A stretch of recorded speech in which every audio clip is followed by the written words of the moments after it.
Okay, so I'm going to read a little bit from Naniki, the book which is a narrative of the immersive show that we spoke about. And in this part, Amana and Skilele are these shape-shifting beings, one of the sea, of Taino origins, and Skilele of the air, of African origins, of the people who could fly. And these shape-shifting beings travel the region, across the region in the book. And so here I'm just going to read a brief bit from where they are in Eagle Ray Pass, which is just off the Cayman Islands. And it's just them following each other and exploring. Okay? Straight down Eagle Ray Pass, I'm dropping, cage diving, and he's on my tail. Blackwater sounds, there they are. Skilele locks his fin onto mine, and as we plummet into a blue as deep as his night sky. Ah, the crackle of snapping shrimp, sizzling and popping as the pressure squeezes.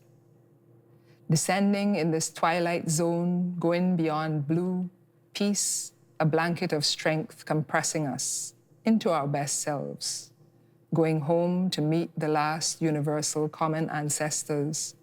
We close our eyes, our gills, our cares as we sink, dreaming head down like sperm whales surrendering. The sounds expand, a howl, a hollow squeal is caught in the blanket that crackles like fire. Life before life, down beyond twilight. Show him in his dizzy chest how it feels, the downward drift of specks, the tickle of the constant fall of flakes drizzling through our depths, never ending. The endless soft rain of lime shells, diatoma, ash and dust from his deserts.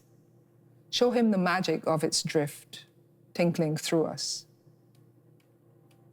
This bliss is my heaven, but Skilele feels it too. Our fins flicker like our darting, colorless shrimp Naniki. Space travel into a darkening and ever-expanding galaxy, flecks like stars and strobing satenophores, flashing gelatinous neon. Siphonophore strings of dancing plankton make floating masquerades. A velvet rope with translucent rattlesnake tail uncoiling slowly. Another, a glittering tinsel-fringed uniform mokojumbi, or a puppet, suspended and flowing with invisible strings. Never mind the viperfish with teeth caging its face, or the gulper eel's hypnotic wriggle through the dark. The vampire squid spreads its dusky bat-skin umbrella and glides by, a glob of blue copper blood with its all-seeing glazed marble eye. Plummeting. Is this like the steel drill boring down, down, ever deeper, farther? Past the ghost shark staring cataractly at us through the dark, I can smell the whale carcass in the thick brine pool over there. Feel the writhing eel and frenzied feeding vibrations. Each cell of the ocean ends its life here. Ashfall, plankton sediment building limestone, underwater mountains and plains, or, tucked in a crevice, turned viscose and black, the black gold that the earth people seek. Cellular oil so ancient and buried in the body of Atebi, her blood, an elixir for humans long disconnected from their resting place and home. Rest with me, yes, just for a moment, because eternity is a moment here, where nothing matters, no beginning or end, where everything is suspended, weightless. Blackout, dead volume, our counterlungs. A warm gush is bubbling now and skillily stirs. We curl a little as the hot spring streams upward. Its heat licks like flames, black smoke billowing up in a plume. We rock with its warm ripples, still drifting, slowly, slower. We rest on the seabed near the gaping mouth of Atabi. And I'll stop there. Thank you so much for this touching reading. Can you discuss the significance of Amana and Skelela's journey, Naniki, particularly in relation to the exploration of water mythology? For me, it's been a pleasure being able to go there in writing with these characters and travel the region. It's maybe the only way that I can journey through the whole Caribbean archipelago. First of all, it's very expensive, but in the imagination, and often on island nations, we disconnect from each other, especially across language, race, slightly different histories. So for me, the significance of Amana and Skelele moving through the whole region is to make it one. Is to see the whole region as home, which I've always sort of hoped that we can do more of in the Caribbean. And we live so close to the water, and the origins of the first people of the Caribbean, being the indigenous, the Taino, you may have heard of the Arawaks and Caribs, the Kalinago, bringing the focus back to the first inhabitants and connecting it. So Atabe is the Taino Mother Earth, word for Mother Earth. Just being able to honor that a little bit and go to find those histories and the commonalities that we have across the archipelago ring to connect them. So their purpose really is to take you on this journey through the islands so that we can see the commonality of the histories, the origins, and just begin to touch on places in time and space that offer you the opportunity to then go from there. The water mythology for me, the significance of that is that it's as old as humans. Yes. All over the world, there's stories of water beings and creatures and sirens and so on. And I think that it's some sort of longing to connect back to where we come from. We are cells of saline. Yes. The same alkaline balance as the seawater. We're made of seawater. And so we're seeking some way of reconnecting with our origin, of coming from water and being made up of sea and salt water. The last common universal ancestors, Luca, is from Rachel Carson's scientific sort of research, and that refers to the ancestral cells that then sort of they think made up these three branches of cells that make plant life, animals, and bacteria, which these things are in the sea.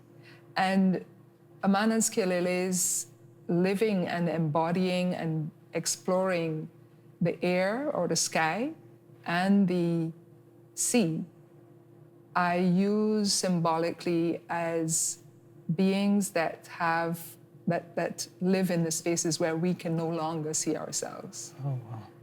That we've lost that connection to those worlds, and we can no longer see anything human-like inhabiting those spaces. So that's for me what I tried to bring in through those characters, just in a symbolic way. How was that process of writing this book? How did you journey through all of that information in order to get to a point where you actually had something coherent and factual while also fictional? Can you speak to that? Well, I don't know how coherent it is, but because it's a lot of drawing from my childhood, from lived experience, from just reading constantly. So it was not a deliberate research process in a formal, rigorous way. And it felt very organic that I would be reading this book and then I would see exactly where it fits to this part of the narrative. And then I have lots and lots of little index notes cards. But I really felt honored to have this story as a seed and to be able to grow it, because it felt like I didn't know. It was not like writing a novel where I knew the story I wanted to write and I plotted it out and set about it in a coherent way. It was very much a sort of gathering from intangible sources, tangible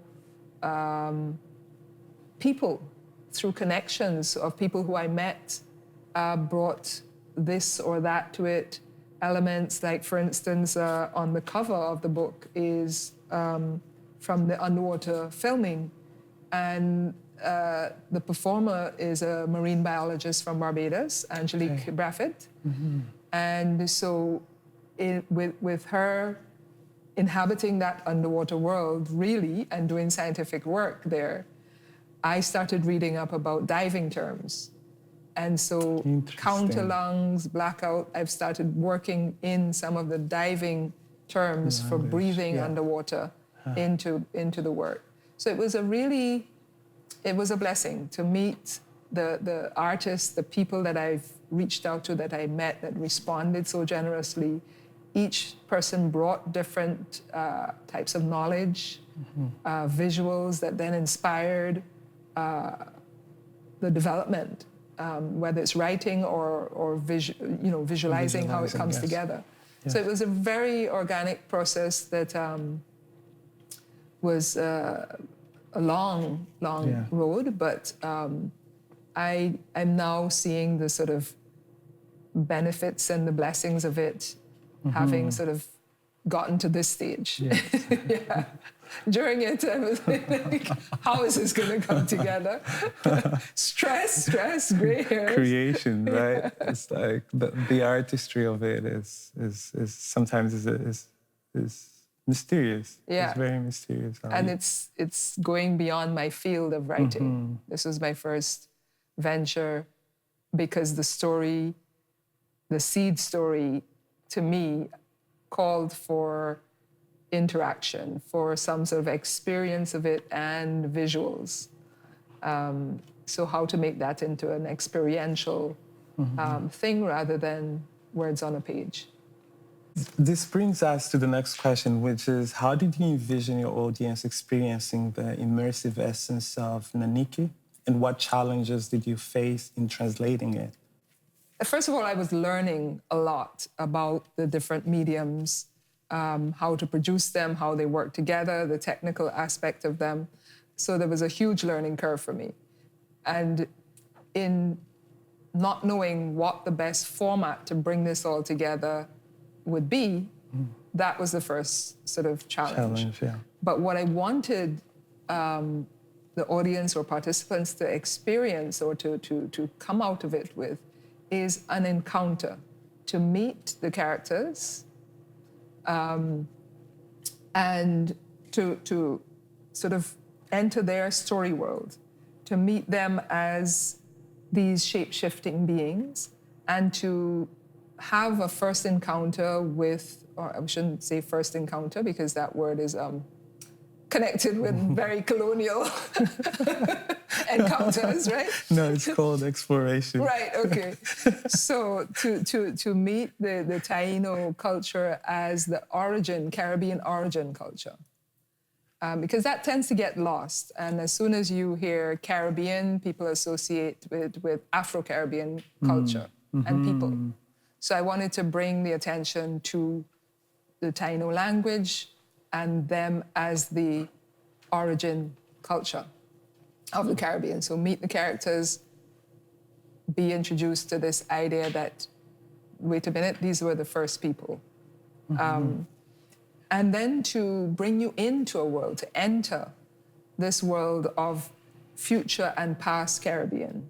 Yes. Just to enter it and give you some sort of sample through image, sound, movement, so that you have a taste, just a taste, because I'm trying to do everything in this one proof of concept. A taste of the sea, the culture, nature, and the threats. So it was like a sampling of this Caribbean world, but future and past. And future can often, I think we'll go into that in another point about, another part about futurist, Caribbean futurism. Yeah. But the third aspect was the idea of your elemental connection. I wanted there to be some environmental takeaway that you leave with, even if you don't understand what you're encountering or what happened. Asking the question, what is your element? And therefore, what may your Naniki be? Is your element air, water, land? And therefore, what may your Naniki or your animal next of kin? What species is that? How could you learn more about it, learn what is threatening it, and therefore connect to your next of kin, to the ways in which we hold a responsibility to look after those around us. And so at the end, at the end of the performance or the show, we had I connected it to the location where we presented it, which is Montreal, and we had printed cards of 3 Quebec Naniki, 3 Quebec species that are endangered, that you could find out more about from the information on the cards. And then post the event, post the experience, we organized a lime or a sort of mingle, so that the audience can talk to each other, can find out more about the species, speak with the cast, because the whole point of trying to connect all of these things is to highlight interconnection, human interconnection, human and non-human connection, and our responsibility with the environment. So it was not to say, the least ambitious, but it was a sort of sampling or an effort to see, can I get you to meet these characters? Can you enter this world and just get a taste and begin to think of your role in it? Your role. So you asked about the challenges also. Well, how to, first of all, reduce this big story to 40 minutes and to a format that is complicated, that's not a straightforward model that we know.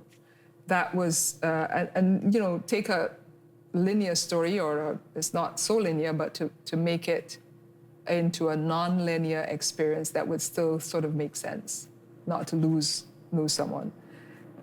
So that was one challenge, but also how to use the various mediums effectively, music, performance, the multimedia projection, how to make it feel like you're entering a world and you're surrounded by it, having that sort of, creating a feeling of movement so that you get that journey aspect.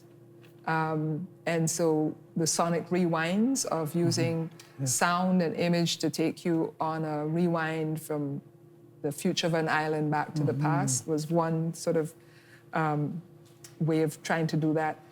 But it was also an opportunity to use interactivity to engage with audience, because you're in a space, a circular room, and it's not a stage setup. The audience, the performers are between the audience. So there was an opportunity to interact and engage directly with audience.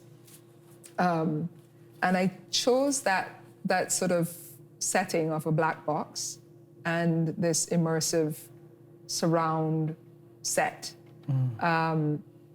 to move away from the colonial spaces of a theater, seated theater, museums, galleries, opera house, right? Which many people, Black, Brown, Indigenous, are not comfortable in these spaces. It's still a very colonial form of the arts. So that was trying to see how using the new technologies and this combination of mediums, how could it work to tell somewhat of a story or give you some experience without, in a neutral space. And so it was using underwater filming, which was a whole production in itself to create the multimedia. The multimedia production, the set design and editing of that and lighting, music creation, original music, sound design for surround sound, live performance using circus performance mixed with traditional carnival performance, and then interactivity with the audience. So it was these, and to give you that environmental takeaway. So it was 5 different mediums trying to, bring that together. And I think from the feedback that we got, it worked to a certain extent. Of course, there's rooms to tweak it. But the biggest challenge outside of the technical and production aspect of it was, even with the book as well, the idea of, if you're asking people to identify with elements and an animal kin, that is childish. And it seems in the Western world or North American, that disassociation from that type of childish imagination or activity it starts to separate entertainment for children versus adults. Okay. And adult art, I found here, can be very abstract and quite serious. Yeah. But then what I was attracted to in Montreal is the circus arts, which brings the playfulness into theater. Yeah, totally. But trying to strike the balance between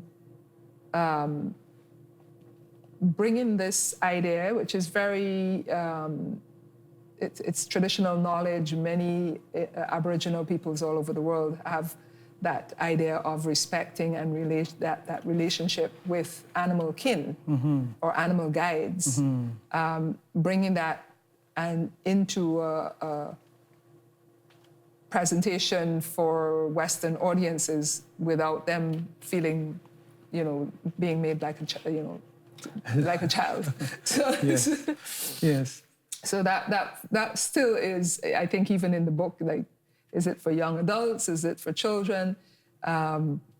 It seems that there's this differentiation of what adult and kids' entertainment is, but my aim with this is to make it family friendly. The fact that you chose to sort of avoid the traditional space of performance is something that is fascinating. I often say this in the context of music. Maybe not every room is good for your music, and in a way for me that speaks to that as well, is that we don't often take in consideration the spaces we perform, or maybe we don't have that level of access where we can, build a room for a performance, right? But I think it's so necessary to really convey the meaning of the stories of the music, otherwise it feels very incomplete. But on that note, what motivated you to turn Naniki, originally an immersive location-based experience, into a book? And how do you think this change makes the story more accessible and impactful? Yeah, so in the coming to the arena of inter-arts production and trying to explore that. I knew that I didn't want to do high art, but having done the production and having the narrative in my head and in pieces and different iterations and different forms of writing over the years, I had to fall back to this thing that is so comforting to me because books are my ocean, and it's where I find that peace in how the words can float up onto a page. Mm-hmm. And so it was a really comforting way of holding the story closer and yet sort of rolling with it wider. Mm-hmm. It was a sort of re-entry into this very intimate art of writing that I hadn't done for a while. And it's the type of art that finds its way through other people's imaginations in very quiet ways, in a very individual and private way out into the world. And that, it's not without its challenges. Distribution included is part of that. Not everybody has...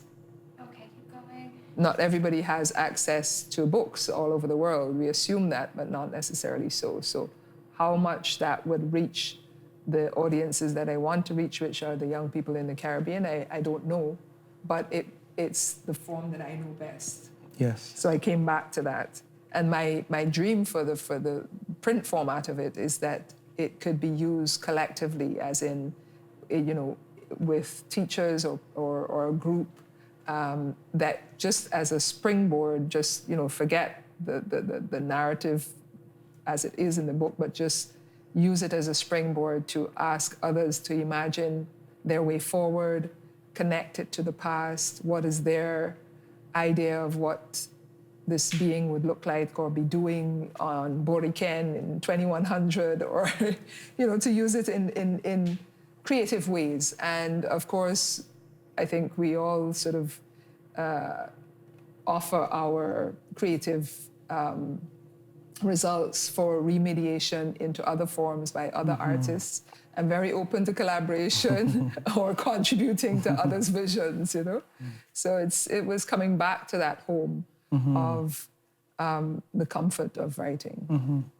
So could you elaborate on the role of shape-shifting sea and sky beings as guiding elements in Naniki? How do they represent themes of regeneration and transformation within the Caribbean context?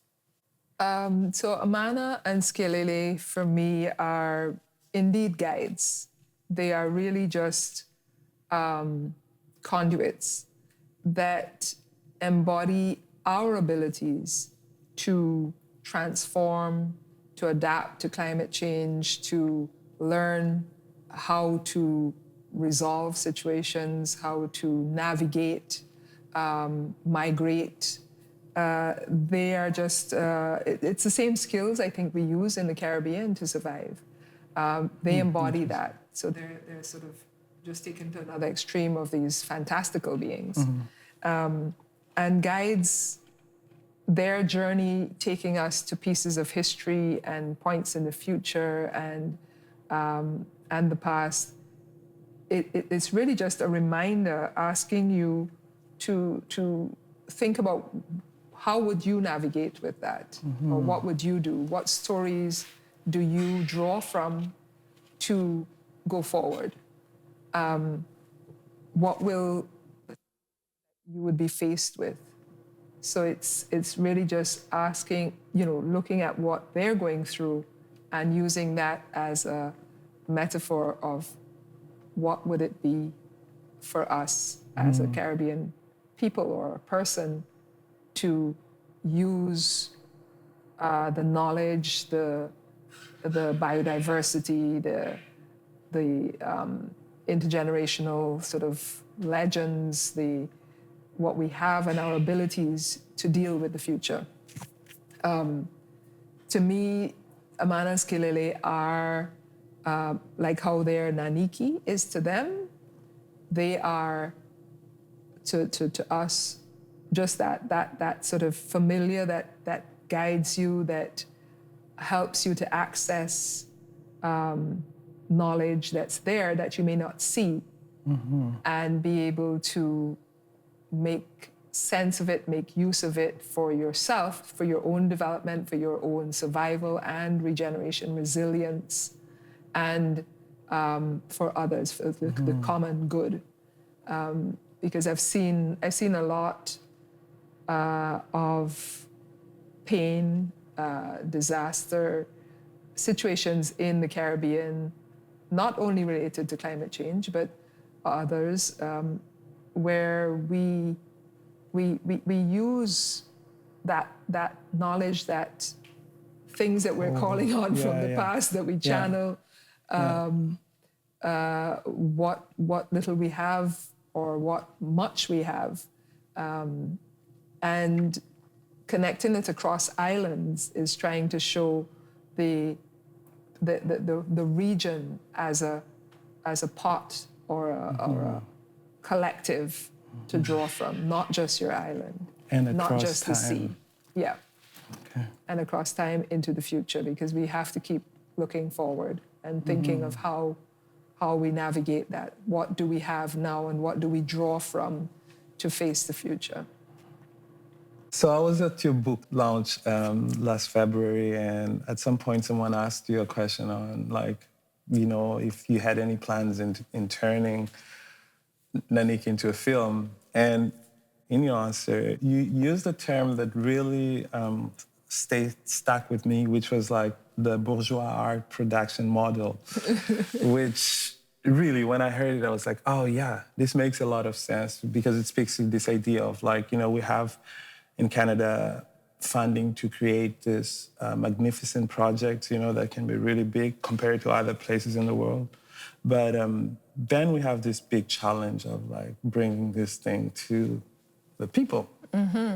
So from your experience producing and disseminating Naniki as an immersive experience, how does the prevalent bourgeois art production model impact accessibility and sustainability of artistic endeavors, particularly for non-mainstream creative communities? Yes, that's a big one. Because in finding out a lot about the grants and public funding support for the arts, which, you know, doesn't exist in the region where I come from to this extent, to realize the extent in which it is totally focused on the artistic vision and innovation is great, but sustainability or viability doesn't factor in at all. In fact, you know, it's not helpful if you try to work that into what you're proposing. Which I was trying to find, well, how could I still find a way to, you know, the goal for me is to make this viable, and seeing the amount of, I guess they're not artist-funded projects, but more commercial projects from the creative industry here, where you might have a production that's touring, that's running for 5-7 years. That to me is inspiring, because it is sustainable and it sustains a whole lot of creatives, right? So the deliberate separation of art from a sustainable model or anything that smacks of commercial viability is, it's a strange thing to me, you know, and it keeps the so-called mainstream content very one-sided, because what it looks like is that those who have access to the financial support, the network and connections to make it into a business practice or some sort of viable production and model, leaves this big gap between those who have those resources and connections or are in that milieu compared to the non-mainstream or the up-and-coming particularly diverse. Right? I don't like to use the word diverse because when you think of all of the people of the world, diverse to what? I would rather say the vast majority of people who have less access to that, but their content is seen as more risky because it's not mainstream, as in not very white. It's a strange dilemma, I think, that it leaves us in without that transition. So the term bourgeois art production model came from someone who is working in the field here, in non-profit field, who said that. And I said, what did you mean? And he said, well, it's where you can, you can do a show and only 10 people come to see it, and that's that, and everybody's happy. I've done those. Right? And it's a bit appalling because it seems to me such a waste of resources, but it also keeps a lot of creatives separate from a very thriving creative industry.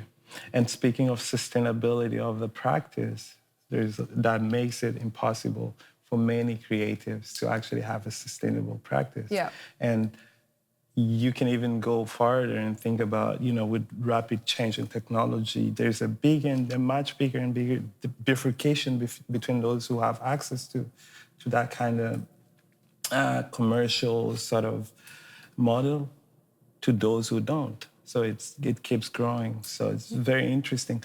And but not to cut you, but just the idea too of what content is considered mainstream. Yes. That is still, I think, in some fields that's evolving because of the data, but others not. TV, for instance, yes. is one of them that is very, very limited. Whereas the XR arts or these more experimental, innovative forms of art, the investment is bigger, the risk is big. So the idea is to stick to well-known IP that will sell. But we don't know, or we do know rather, that what people will come to see or what they want to see is not always what is known and perceived as mainstream. Considering the complexities of balancing artistic vision with commercial viability, what alternative reflections do you see fostering a more sustainable and equitable art sector? Well, I think supporting the connection of artistic vision and non-white content to the development of that to the creative industry, the very sort of successful creative industry that exists, that works on commercial or viable art productions. They are artistic. It's not that because they're commercial, they're not of artistic value. And Montreal proves that very well. So I think supporting that connection, crossing that bridge from funded art projects for individual artists to that viable and tourable or sustainable model would be a great help, because that would begin to close that gap. Also, I think bringing the idea of success of artistic output back to the audience that it's intended for. Because I think often what happens is if you are funded to do your art project, your production, you do it, you meet the fulfillments of the grant, but is it successful meeting by the audience standards? And can we bring it back to a more popular audience rather than catering to that whether it's your friends and your circle of reach that are invited to see it, can we connect success of your artistic output to the wider public and to the people, to the popular audience? And that's, again, for me, that sort of merging blurring the lines between the sort of high art and intellectual or very sort of abstract art to what I think is looked down on in the more commercial forms of art, that it appeals to the popular audience. So trying to bridge that gap and blend it a little bit. This brings me to recent pushbacks in DEI, because I think one of the arguments that exists out there is that the reason why it suddenly has not become imperative now to push policies around, DEI, is a lack of connection of the model with proper business outcomes. So what happens is that there's a vacuum between business institutions and government in terms of how they implicate themselves in actually creating a tangible cultural change. Yeah. They focus more on compliance. In that context, how can the Canadian arts sector move beyond compliance-based approaches to equity and sort of embrace a more transformative initiative that prioritizes voices and perspectives, all voices and perspectives? How do you think that could be? I mean, I think related to the previous question, that, when the funder or the sponsor or the government becomes the audience, because that's who you're trying to convince or please with your art, then and the rationale of it, that becomes a weird situation. But to your point, I hope that, and I know that policy-based reform or changes is often reactive, is often after the fact. And now, as you said, DEI is devalued, basically.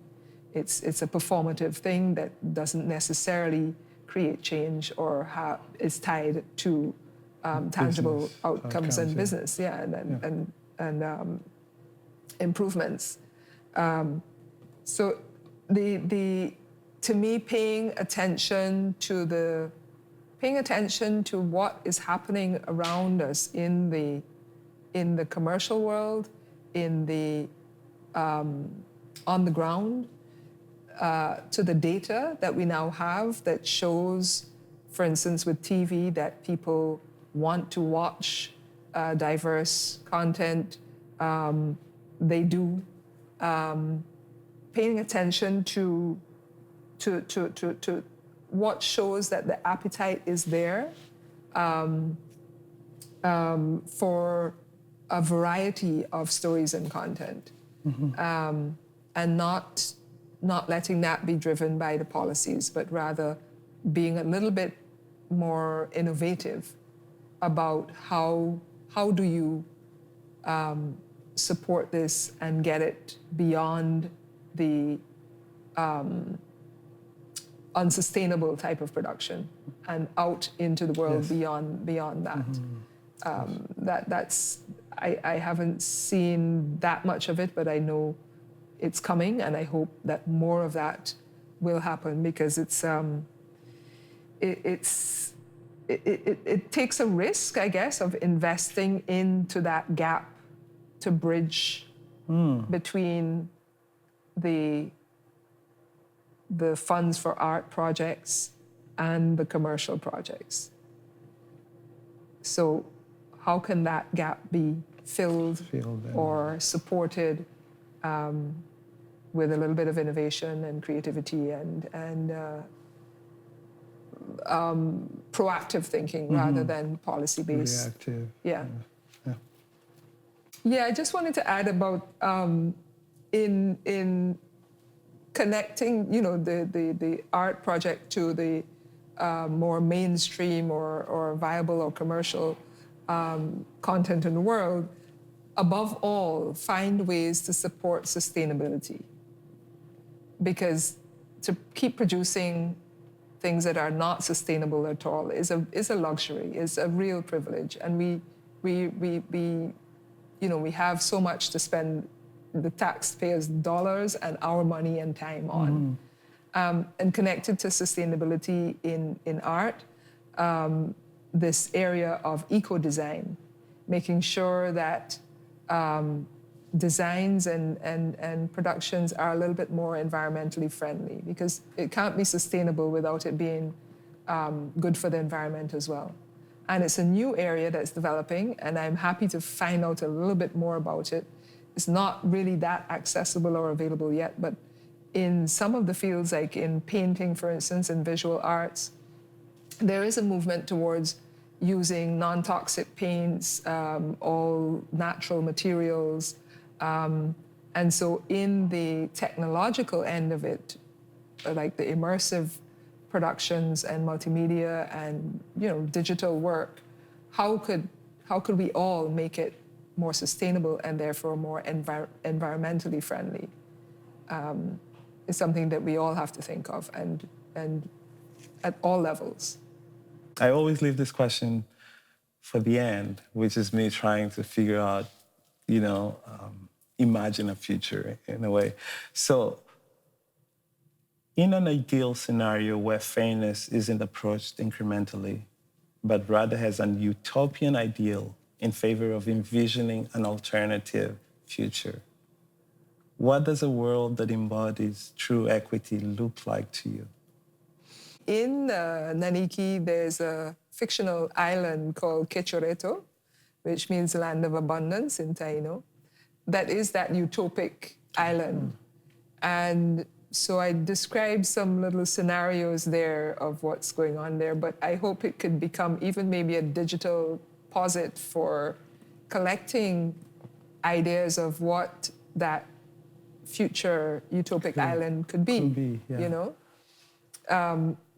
So for me, a non-competitive world or society where there's much less emphasis on competition, that pits us against each other, that holds up the best of everything and the first of this and the winner. And because really and truly, if we really do believe that we're all equal, then what you produce, what you do, how you move in the world, it's just as valid as what I do and what he does or anybody else.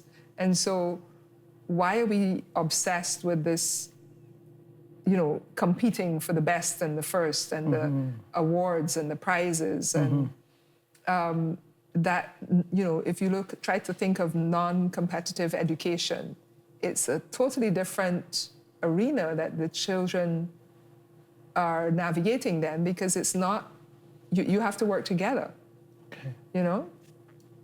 so less competitive or non-competitive ways forward for me is utopic, because we are competitive by nature also. That's what I was thinking. But we can try to overcome that. The emphasis on creative education, that is, because if we don't change the way that we educate ourselves, I think we're still stuck in the rut, and that's what we're using largely all over the world, most parts of the world, a very colonial education system. Exactly. Extractive, very sort of top-down learning and approach, less play, learning through play. But how can we approach education from a creative perspective and connect it more to nature, make it nature-based. We can learn, I mean, we do learn so much from nature. And if we connect that more to nature, it would be more in tune with our environment, and possibly we would not be harming the environment in the way that we do. So shifting education to focus on nurturing, on interconnection, respect, commonality, again, connected to the non-competitive thing, because all we can, I mean, the biggest hope for me, my utopia, is peace. Especially facing the increase of war, destruction, disaster. Yes. So that's my utopia. And what about your utopia? Well, utopia at this point, you know, because I totally resonate with a lot of these ideas, especially, you know, a non-competitive space. I know it's like sort of like counterintuitive in a way because it's part of the nature, but as you were speaking, I thought, well, you can build non-competitive systems as part of a, you know, as part of a structure, a model that can also instill that in people. So, you know, sort of counter that instinct of like competition. You know, if you prepare people to be non-competitive, you probably will be bringing a lot of balance to the idea, you know, because non-violence, non-violence, you know, like interconnectedness, like, you know, working together. So definitely is something that speaks to me in a very, very strong way. So where can we start? Well, we started. This is where it starts, you know. This is where it starts. But it goes back to what I said at the beginning too. It's like I feel like all these things already exist in people's practices. You know, there's a reason why we're talking about this stuff, and we've been talking for months, you know. And I think the way people engage with each other in terms of business, you know, like there are microcultures, you know, in people's practices, studios that reflect that sort of counter approach that counters the traditional, like, you know, extractive, like fighting, you know, system. Because I believe that a lot of us are exhausted. We're really exhausted. We don't want that. We need a little bit more peace. And a little bit more nurturing, Nurturing. And some of the shared economy models try to do that. Some are and some do. Yes. But often it sort of gets taken over by a more a capitalist goal, but I'm hopeful that the younger generation also see this and are working towards that, and finding alternatives, but also looking to Aboriginal and Indigenous knowledge systems and ways as alternatives. Yeah. Well, thank you. It couldn't have ended better. Thank you so much for, you know, making this time and for making this conversation possible.